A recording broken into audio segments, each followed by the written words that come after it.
welcome to Girl Talk with Belle. We are celebrating some of the dopest and most influential women in the music industry, radio industry, entertainment industry, period. And we are celebrating Black Music Month. Absolutely. And to kick things off with my little mini series here, I have the first on-air personality of 92.7 The Block, D Renee, all day. What's up, Jay? First female. First female personality. First female, always the first. Oh, yes. Great thing, right? Absolutely. Oh my God. Thanks for having me. Oh, no problem. Oh, how are you doing today? I'm doing awesome. How about you, Boo? I'm loving the outfit. Thank you very much. Kill it. I love the outfit. I love your hair. Thank you. Fresh cut. Summertime's coming. Right? Something new, right? I Yes. get that. I understand that. Now, we're going to just jump right into this. Let's get it. All right, so I was reading a little bit of backstory on you, and Okay. you're a huge influencer in the Charlotte community. Can we get a kind of like a background story on how you got into being such a huge influencer? Well, I mean, I came to the Charlotte community as a student. I was studying at Winthrop University, studying broadcast journalism there, and I just started networking like crazy. Immediately, I started networking, and my paths crossed with a lot of people in media because that was my area of interest. From there, I started hosting parties, just getting involved in community events, things of that nature, getting my name out there and doing my own online radio show. And then they started another station here in Charlotte, and when they needed a female personality for it, I got the phone call just because I was always on the scene and, just preparing myself and making myself ready for opportunities. And then from there, I just, put a lot of hard work and effort into it, continue to build, do the same things I've done, at the beginning of my career, I'm still doing now as I'm getting deeper into my career and, just trying to elevate. And that's how I ended up at Radio 1 as the first female at 92.7 The Block. And how has the experience been so far? I mean, this is a male-dominated industry. It is. So It's been crazy. Right? How do you, beat past those that think they can walk all over you? It's been crazy. I've definitely had to learn to be tough, but one thing about me, I'm very, very driven and I'm very focused. I feel like what I'm doing, this is my true destiny. And so with that in mind, it gives me a lot of confidence to go into dealings because, it's all guys. It's guys everywhere. I'm engaged, so, that's another factor that I have to deal with. And it is tough. It's not easy, but what I think helps me the most is just gravitating toward my fellow sisters in the media world, showing a lot of love and support there, and I honestly get a lot of love and support back, so that keeps me uplifted. I surround myself around positive people, and I just go hard, because, just because I'm a female, I can go just as hard as Chewy, anybody else, I'm right there with them neck and neck. I'm a fierce competitor. That sounds like a competition to me. Let's go. He knows what's up. Who's our afternoon personality, You gotta step up your game. I keep him on point. Keep him on point. He knows. You got to. And you speak of women in the industry. Who are some of the people that have influenced you since you got your start? Oh my gosh, there's so many. To go back to the early days, there was a radio personality in Columbia, South Carolina, Brenda Jones. She was on the Big DM. I grew up listening to her. I didn't know that I was going to end up in radio at the time, but she always stood out in my mind for some reason. Her nephew actually is the coach at Philip O'Berry High School. Shout out to Maurice Jones. But, she was one of my early influences. Of course, you have your natural go-tos, Oprah, watching the Wendy formula, how she switched it from radio into TV. Right. People like that. But on a more local level, Mary Kay, who's our program director here, she's not only my boss, she's also one of my biggest mentors. A lot of people don't know she's also an on-air personality, so she coaches me directly. And then Olympia D, Cheryl Girl. There's so many. I don't want to miss out on any one, but here at Radio 1, we have a studio full of powerful, legendary women in media. So, everywhere I turn, pretty much, there's people there that can help influence me. Some names some that you may not know. And so, I guess it's right here at home. I get a lot of support here, and I definitely look up to a lot of the women in the Charlotte radio community. So you've been... Does that answer the question? In length.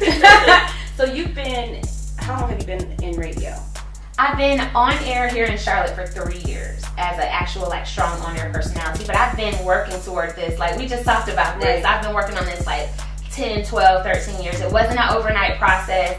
A lot of people don't know I started off in music. I lost my record deal with Universal Records. I went through a lot of different things in this industry on different sides. Right. I hosted parties for free. I did free radio shows. People thought I was crazy. I showed up places with mics. But, knowing at the end of the day it was all going to come to something special, and now here we are, living our dreams. Now give me a little bit more backstory on your record deal with Universal Records. Now this is interesting to know because, you know, you said you work on both sides, but now to hear how you used to be a rap artist. Okay. I did. I used to be a rap artist in a group with my sister called Jules. She sung, I rapped. Dr. Dre produced beats for us. We recorded our demo out in Las Vegas, and I got kicked out the group. Why? They didn't feel like my talent was up to par, or, you know, it wasn't exactly what they were looking for in terms of music or, you know, that particular label and their direction. But ultimately, at the end of the day, it ended up being a great experience for me because now when artists come, you know, I have that understanding of where they're coming from, and I think it helps me relate to them that much more. And it wasn't for me, you know, but you have to go through different situations sometimes to find your purpose. So my purpose, it kind of came together in a weird way, but it all made sense. What they say, when God closes one door, he opens another one opens. Dang. Absolutely. Exactly. Yeah, so it's been a ride. It's been a ride. It's been a great ride. And since you've been, you know, working in the industry, period, music broadcasting, period, how do you think music has changed over the years? How much has it influenced our culture? Wow. Urban culture, not just hip hop culture, R&B, you know, our urban culture overall. You know what? That's a really good question. I'm glad you asked that because it has changed so tremendously. Not only just the music itself, but the way the music is being communicated and shared has changed. So there's been so many changes in media from the time I started, you know, many years ago until now. And I feel like it's fresher. I like the rawness of the energy. I like the realness of the energy. I love the millennial energy and the feeling there. But I do sometimes kind of struggle with some of the musical messages that are there. But again, as a woman in this industry and someone who has my own set of morals, I try to just do my best to add that and add value to our station. So, you know, I love rap music. I love ratchet music. I'm not going to lie. You were at the concert with me. I think I was probably the most turned up one in our crew. But at the same time, we got to make sure we keep that focus on positivity and keep, you know, celebrating our culture. So when people try to degrade this music, they call it mumble rap, they call it whatever they want. No, I celebrate this music because it's a real big part of our culture. But at the same time, you know, we got to make sure we keep those positive messages in place too. Okay. So if you had to kind of put some of the names out there, top 5 huge influencers right now in the hip hop industry that are like killing the game. Oh my gosh. Okay, top of my list, Migos. I'm a huge Migos fan. Okay. I feel like they're really representative of our listeners at 92.7 The Block and of the culture. Not only are they great musicians, in my opinion, they're great businessmen, and they're also very articulate. So talking with them, having interviewed them, they got to go up at the top of the list. Okay. Am I in the right realm? Like, is this where we're going with it? Okay, we're going there. We're going Migos. Other big influencers now. You gonna be able to edit this?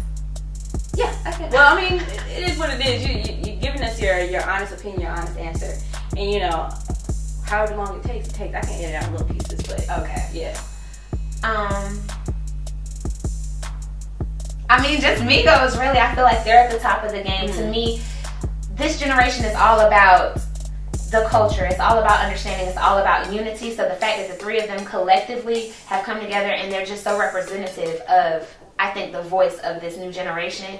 So in urban hip hop, I would have to say them. Of course, you got like Future, Lil Yachty, but then on the other side of it, you got your Kendrick Lamar. You know, you have your conscious rappers that are really dropping heat that's making you think. You got your T Grizzlies that are storytellers. You know, their names may not be as big. These might not be the huge superstars, but these are the people that are relevant to our culture right now at this time. So, you know, those are some of the names that stand out to me now. I'm sure there's plenty that I'm forgetting. You can't forget Beyonce, you know, that goes without saying, but just talking about fresh, relevant, right now on Pulse, you know, that's where it's at. We with the mumble rap. The mumble rap. Yeah. I didn't learn how to rap then mumble. Hey, me too. Maybe I wouldn't have lost my record deal. Different times, different places. Well, you know, let's see, I got one more question for you. If you weren't a radio personality, what do you think you would be doing on the other side of things? Oh my gosh. Would you still be working in music, or do you think you'd be, you know, working in a totally different industry, another career field? I definitely think it would have to be in the entertainment industry somewhere. Whether I'd be writing scripts, because a lot of people don't know this too, I write. I'm a real big nerd. I write scripts. I'm into theater, drama, entertainment, anything fun related. That's what I gotta do. I can't be in a stiff stuffy boardroom or cubicle. So it would have to be entertainment related. But to be honest, I can't say what I would be doing outside of being a radio personality, because this is my dream and this is all I've really wanted for so long.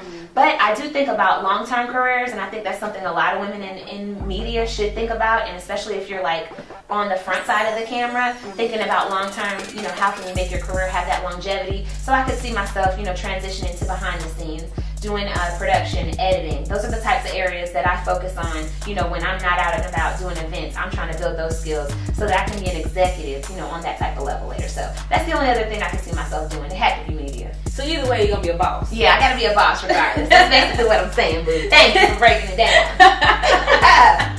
Got to. I'm trying to be like you. You know, I'm far from being a boss, but you know, thank you for the compliment. Got this. Well, if you had any words of inspiration of women that are coming into this industry and they're looking to be on the same path, coming the same path that you are, what would you say? I would say, be prepared to be strong. Be prepared for no's. Be prepared for obstacles. Be prepared to fight for what you want, because it's not going to be handed to you. It is a male-dominated industry, and it takes a lot for a woman to command respect in this industry and not be viewed as a sex object. You know, there's different ways that people get themselves into the game. I always made sure that I wanted to present my talent first, and everything else comes secondary. So, you know, tap into yourself. Don't sell yourself short. You don't have to be objectified to be taken seriously in this industry. And honestly, I think you will get a lot more respect like that in the long run, because it's worked for me. I get a lot of respect in the community. I get a lot of love. So I would just say, go for it. Be ready to fight, but know that you're up to the challenge. All right, well, with that said, this is Girl Talk with J Belle. Jay! I love it. All day. They want to listen to you, and your social media want to connect with you. Let them know what it is. Hey, rock out with me Sundays 4 to 8 right here on 92.7 The Block. And you can follow me at D Renee all day. You know I'm locked and loaded. Let's go. See you next time.